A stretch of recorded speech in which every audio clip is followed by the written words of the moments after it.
no lactosa, sino glucosa, no la base, ¿no? Y son responsables de atender las mayores necesidades calóricas de los seres vivos. En más, todos los alimentos que consumimos contienen glucosa, de una u otra forma. Si no lo tiene, se forma también en la forma de glucosa también, ¿no? Y también por lo contrario. El carbohidrato más difundido, importante para el metabolismo celular, es la glucosa. Y dentro de los alimentos, el almidón. A ver, la glucosa no es solamente para el humano, ¿no? Miren la bacteria. Cuando lleguen ustedes a bacteriología, van a hablar ustedes lactosa, sacarosa y glucosa. Cuando hablen de medio de cultivo como el macón, DSI, qué sé yo, te van a hablar mucho también de estos azúcares. Glucosa, lactosa y fructosa, por ejemplo, ¿no? Y los alimentos el almidón, porque el almidón está lleno de glucosa. El humano consume mucho almidón, es más, es la forma más sana de consumir azúcares y también más sencilla. Tenemos inclusive dos tipos de enzimas, la amilasa salival y la amilasa pancreática, que rompen los azúcares un poco en la boca y el resto va a romperlo en el intestino, básicamente, ¿no? El almidón y todos los otros carbohidratos que nosotros ingerimos en la alimentación van a transformarse en glucosa antes de ser metabolizados. Claro, es decir, en otras palabras, el almidón se rompe y libera glucosa. Porque el almidón también es el polímero de la glucosa. Es el equivalente al glucógeno, ¿cierto? Lo que pasa es que el glucógeno en animales, el almidón en plantas, ¿no? Y son componentes estructurales de muchos organismos, incluyendo bacterias, algas, el esqueleto externo de insectos y la celulosa de las plantas. A ver, ¿recuerdan este compuesto? Los insectos, ¿cómo se llama? Quitina. ¿Cómo? Quitina. Es de la quitina, ¿no? Quitina. Polisacárido, quitina, ¿no? Bueno, y acá, bueno, sí, básicamente todos tienen granulidad glucosa. Igual también los protozoarios que también ustedes van a conocer algún día por medio de su curso de bacteriología, Plasmodium, Leishmania, Tifalosaurus. Claro, ahí tenía quitina. Me gusta, sobre todo las sedas, porque tiene su ruidito y hay mucha quitina. Bien. ¿Cómo el azúcar afecta al cerebro? Bueno. Hay una tendencia de acá son enlaces que aquí vamos a ver, ahorita no vamos a ver esto, ¿ya? Cuando nosotros ingerimos alimentos, va a haber dos factores de la digestión, factor físico y químico. El físico es la masticación. Y la masticación en realidad estimula la producción de muchos compuestos que van a permitir digerir alimentos. Cuando yo llevo un alimento a la boca, solamente con la masticación, yo ya estoy motivando, ya estoy induciendo a que segregue jugo gástrico, por ejemplo, en las vías biliares, que van a llegar luego al estómago para romper algo. Justamente por eso es que algunos alimentos, como caramelos y los chicles, son contraindicados cuando hay una persona que tiene, por ejemplo, gastritis. Si yo consumo chicles cuando tengo gastritis, voy a estimular siempre a que haya más ácido clorhídrico en el estómago y la mucosa se va a ir dañando más todavía de lo que existe, ¿no? Si el factor físico rompe los alimentos, el factor químico es que las enzimas, ya con el alimento más pequeño, ya más fraccionado, las enzimas pueden hacer un trabajo. La enzima lo que va a hacer en todo caso es la degradación enzimática, ¿no? Romper enlaces y hacer posible que esos nutrientes que están en los alimentos se conviertan en precursores. La digestión de los azúcares empieza donde empieza en la boca. Hay una amilasa salival. Pero lo que pasa es que en la boca la cantidad de azúcar que nosotros aquí metabolizamos es poquísima. ¿Cuánto tiempo está un alimento en la boca? No mucho tiempo, ¿no? No mucho tiempo, ¿verdad? Entonces, aquí, por ejemplo, llega el almidón y tenemos la amilasa salival, pero luego está, digamos, el bolo alimenticio va a pasar hasta aquí, hacia primero el estómago, y se va a empezar a romper, obviamente también el estómago, aquí. El pH del estómago, ¿se acuerdan cuánto era el pH del estómago?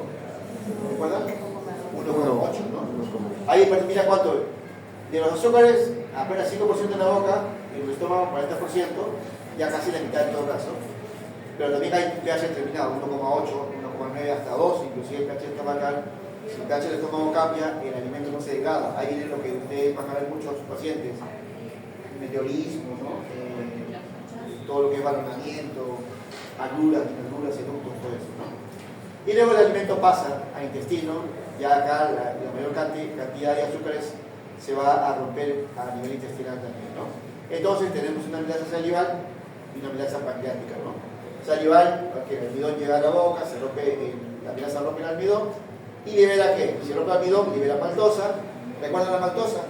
Formada por dos moléculas de glucosa. Y esta de acá también, esta de acá también. En todo caso, ¿qué libera? Glucosa.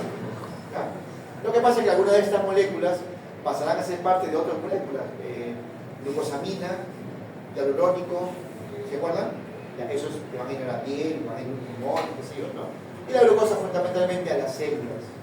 Y la insulina es la que lo va a llevar a las células. Porque las células en todo momento requieren metabolismo celular. En todo momento. Más aún todavía si hay crecimiento, si hay reparación de células, tejidos, qué sé yo, la actividad metabólica siempre va a depender de este elemento que es la glucosa. Siempre, ¿ya? Ok, en la boca entonces, en la boca, en la masticación, actúa la amilasa, las glándulas salivales, que rompe el almidón en los enlaces alfa 1,4. Rompe el almidón, y cuando rompe el almidón, en los humanos, miren ustedes, no tenemos la beta 1,4 glucosilasa que rompe la celulosa. Cuando hablamos de celulosa, recuerdo, decía la celulosa, los humanos no podemos tocarla, no podemos digerirla. Es el compuesto principal en el papel, en la madera, algodón, celofán, y el humano no consume ninguno de estos elementos, por la carencia de esto, la beta 1,4 glucosilasa. O también la celulasa, básicamente, ¿no? Estas sí la poseen ¿quiénes? Los que tienen en muchos estómagos, por ejemplo los rumiantes. Bueno, en todo caso, los rumiantes y también los insectos, por ejemplo las polillas, por ejemplo, y los rumiantes lo hacen. Miren, ellos sí rompen la celulosa, pero lo curioso es que tampoco la pueden romper en realidad. Pero ellos sí, en sus varios estómagos, lo llenan de protozoarios y bacterias, porque son ellos en realidad los que se rompen la celulosa. La polilla, por ejemplo, el ejemplo que ustedes conocen, la polilla que está en la casa, que es más común que el verano, que viene con los pies y todo lo demás, que va a la madera, tampoco come la madera en realidad. La madera tiene mucha celulosa, la polilla no lo rompe, rompe sí en pequeñas partes, pero quien rompe en realidad la celulosa de esa madera son sus protozoarios. Si ustedes buscan información, van a ver que una polilla, cucaracha también lo hace, por cierto, tiene gregarinas, un tipo de protozoarios nutritivos que sí rompen mucha la celulosa hasta darle glucosa al insecto. Igual también lo hacen los rumiantes, ¿no? ¿Recuerdan ustedes en el colegio cuántos estómagos tiene la vaca? 4. ¿Recuerdan cómo se llama? Bonete, pan, ¿sí? Cuajo, ¿qué más? Ya está. Sí, por si algo se acuerdan, eso me gusta. Y ahí tienen bacterias que rompen con celulosa. Hay muchas bacterias. Sí, también es lo mismo, porque tienen ellas dos tipos de protozoarios, gregarinas y terescoviris, son protozoarios que rompen la madera y no tienen glucosa. Es un mecanismo de simbiosis. Bien, entonces, ya miren, desde acá, ellos sí aprovechan la celulosa de los pastos. Claro, ellos también comen solamente forraje, ¿no? Como nuestros amilopectina y glucógeno contienen enlaces alfa 1,6, como resultado tenemos maltosa e isomaltosa. Sí, cuando ustedes y yo consumimos almidón, recuerda que el almidón contiene amilosa y amilopectina, ¿se acuerdan? ¿No?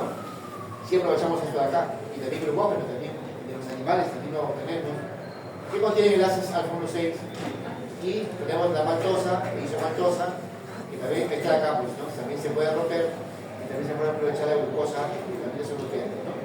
En la digestión se detiene en el estómago, tiene que haber un pH ácido, ¿no? Bueno, ese pH ácido también puede ser alterado por medicamentos. La aspirina, por ejemplo, es uno de ellos. Muchas preguntan por qué la aspirina puede producirse grado. Es cierto que también lo toman para evitar el infarto de miocardio, la aspirina. Si no me equivoco, 50 minutos. Pero para la fiebre, 100, ¿no? 100. Ahora, ¿por qué la aspirina puede producir sangrado? ¿Por qué? ¿Por qué la aspirina puede producir sangrado? ¿O puede producir sangrado? No siempre, pero puede producir sangrado. ¿Por qué? Que inhibe las prostaglandinas. Porque la aspirina inhibe la producción de prostaglandina, la que es la que produce el moco estomacal. En el moco estomacal, el ácido clorhídrico rompe el tejido y puede producir sangrado. Así que puede, no siempre lo hace, y también va a depender de otros factores más también del paciente en este caso. ¿Sí? También, claro, porque trabaja como agregado vegetariano. Pero en cantidades pequeñas, 100 gramos, no hay tiempo. Cuando un paciente entra a operación, está prohibido consumir obras previas a las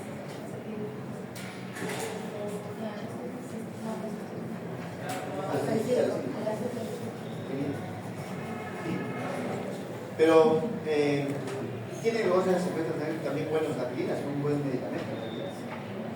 Ya no hay antragina, me dicen que no existe. ¿Antragina no existe ya? Ya no hay.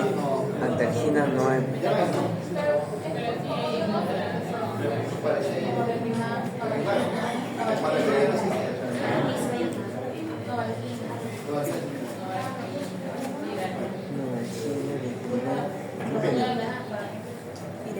A ver, entonces, hay enzimas que se encuentran en el borde del cepillo de los enterocitos, enterómero del intestino, ¿no? Hablamos de intestino delgado, ¿verdad? Entonces, ahí hay sustratos, por ejemplo, disacáridos y oligosacáridos. Por favor, ¿quién recuerda que son oligosacáridos? Oligo. ¿Quién recuerda?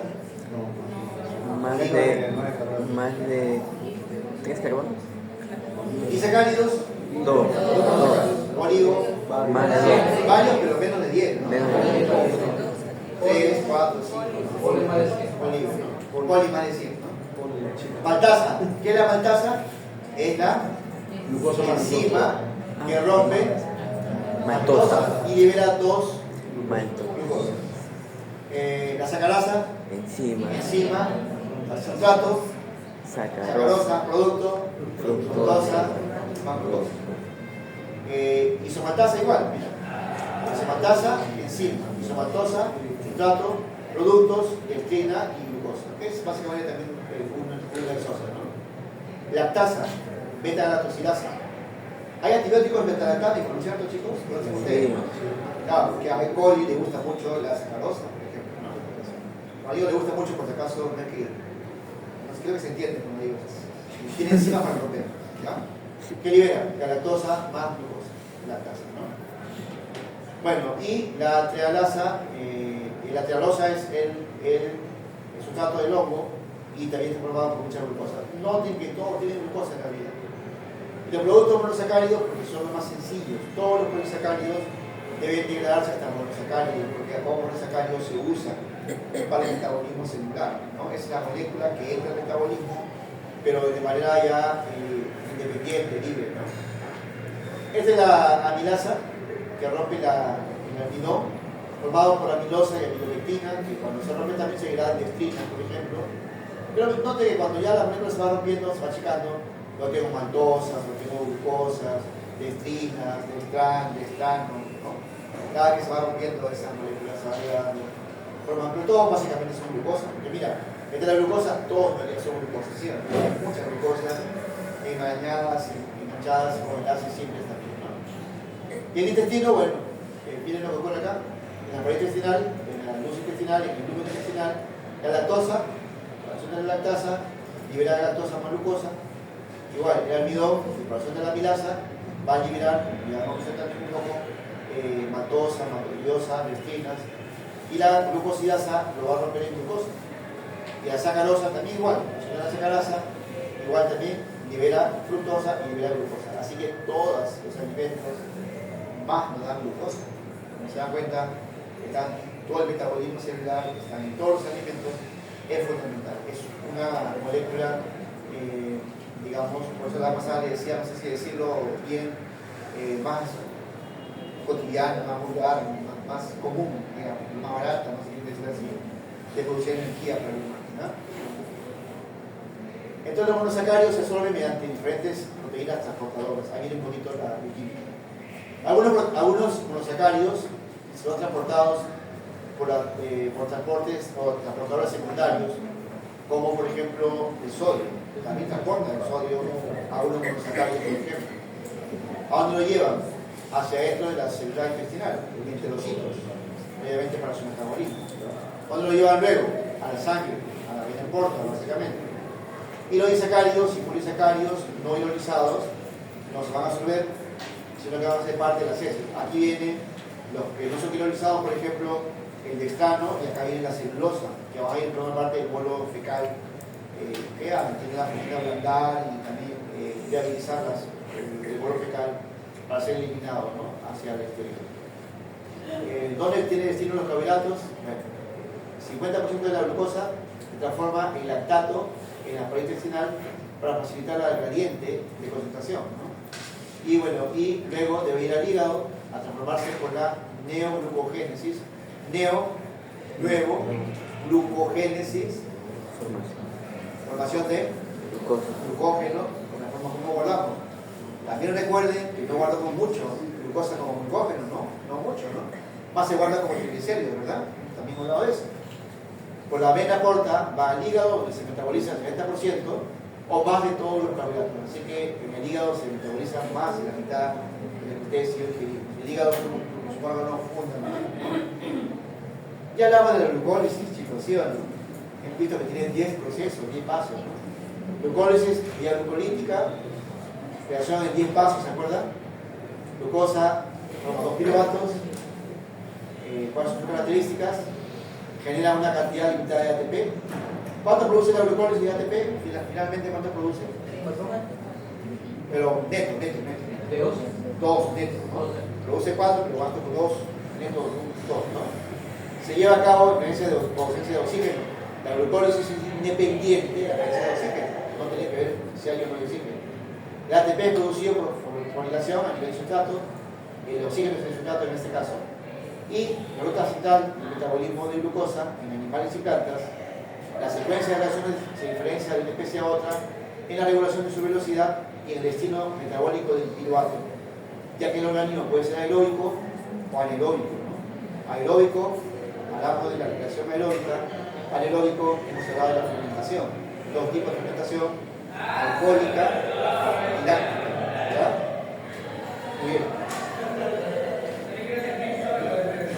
Etapa número 1, preparación y corte. La glucosa es fosforilada 2 veces por ATP y cortada en 2 moléculas llamadas nitroglicerol de fosfato, ¿no? Este fosfato viene del ATP, porque ya eso lo hemos explicado también en la clase anterior, se recuerda un poquito, chicos, y requiere una entrada de 2 ATPs por molécula de glucosa.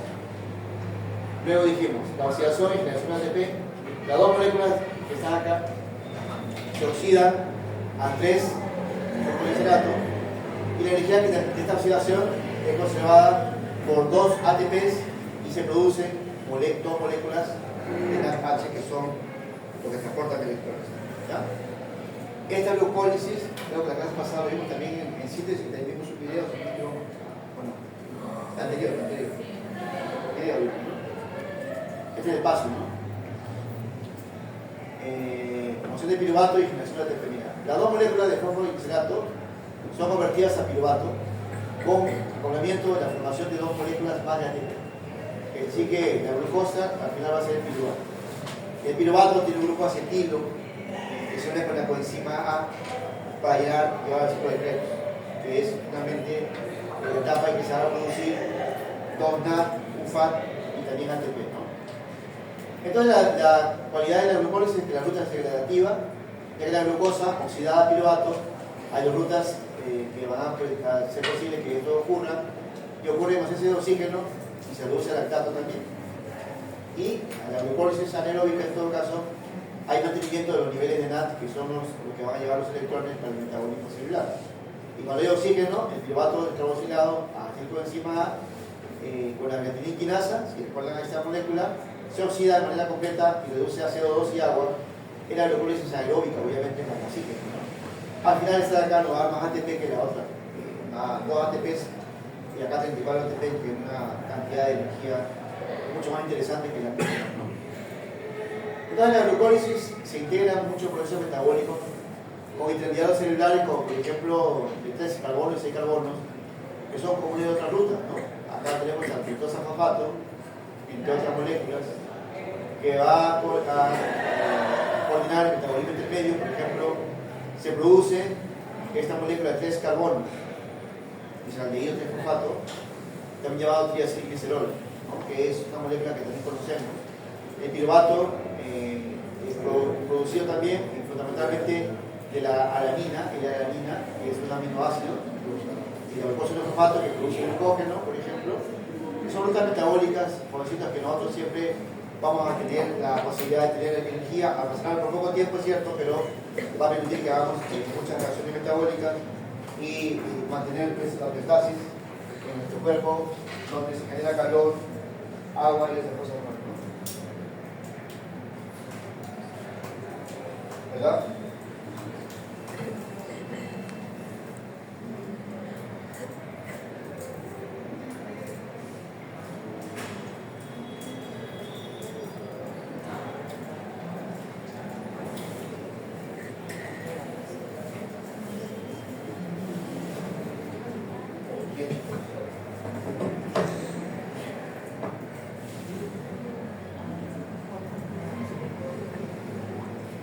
Entonces la glucólisis, dijimos, está acompañada de la producción de ATP siempre.